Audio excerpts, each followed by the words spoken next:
All right, page 137. The consonants spell out the familiar story of Hercules in 3 chapters of 5 words each.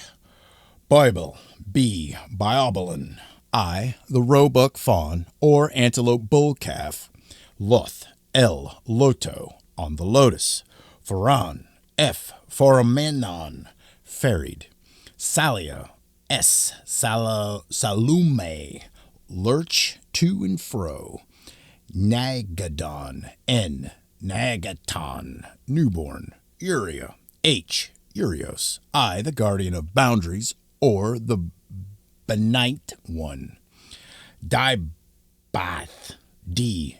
Davizo, cleave, wood, Talmon, T. Telamon, I. The suffering one, Kio, C. Kiome, am consumed by fire, Calep, Cc, Caleptome, vanish, Moria, M. Moro, I distribute, Gaith, G. Gaithio, I rejoice, Gunmar, and G. Norimos, I the famous one, Idra, Y. Idrome, establish, Rhea, R. Reo, I flow away. I think this is a footnote, but I'm going to read it. As an alphabetic invocation, it goes readily into English rhyme with KN standing for NG and Y, or J for Y. Bull calf, in. Lotus cup, ferried or swaying, new dressed, helpful, divider, in, torment, consume beyond quest, met us out, gaiety, nightliest, judge, running west.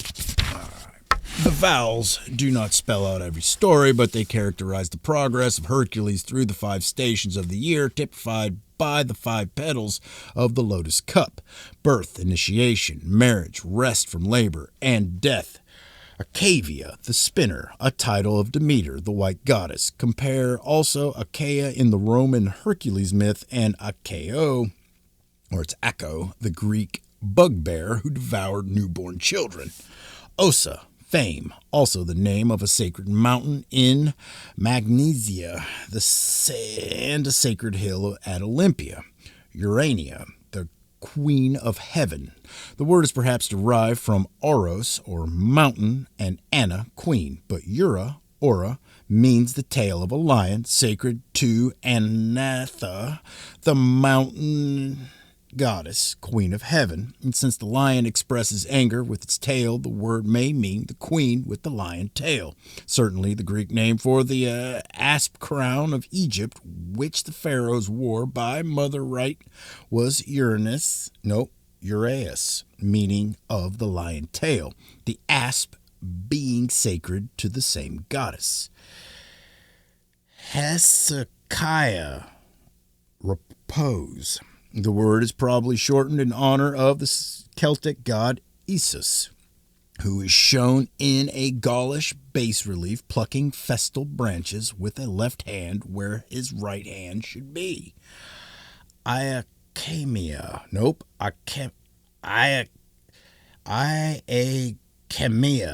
shrieking or hissing.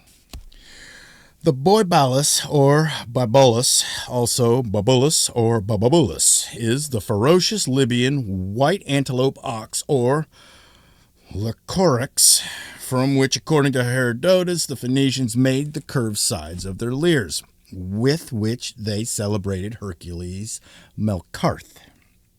Guion's version of the alphabet, with Rhea for Reuben, is older than O'Flaherty's, if O'Flaherty's Reuben stands for Rimbano, I swing about again.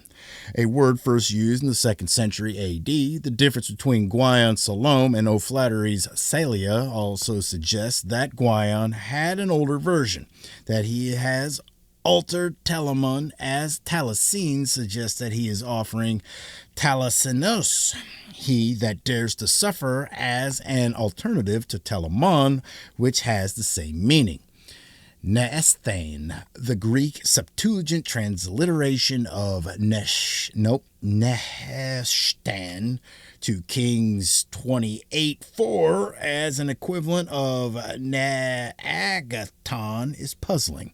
But since Neheshtan was a name of contempt, meaning a piece of brass, said to have been given by King Hezekiah to the therapeutic serpent or seraph when idolatrously worshipped by his subjects, it is possible that Gwion read the original holy name as the Greek Neostheneos or Neostheneros, with new strength, of which Nehushtan was a Hebrew parody. This would imply that a Jew of Hellenistic times, not Hezekiah, invented the parody name, which is historically more plausible than the biblical account.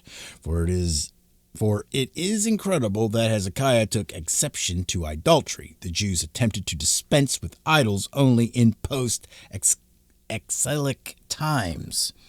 But though we have learned the secret story of the spirit of the year, the name of the transcendent God still remains hidden.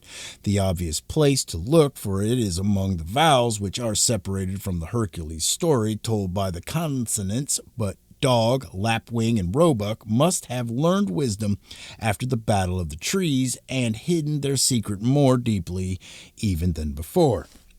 Gwion evidently knew the name, and it was this knowledge that gave him the authority at Maelgwyn's court.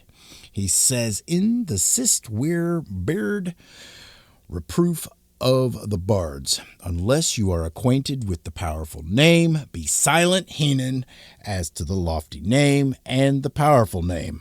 The best hope of guessing it lies in finding out first what the name was that Gwydion succeeded in discovering with Amathon's aid, and then what refinement he made on his discovery.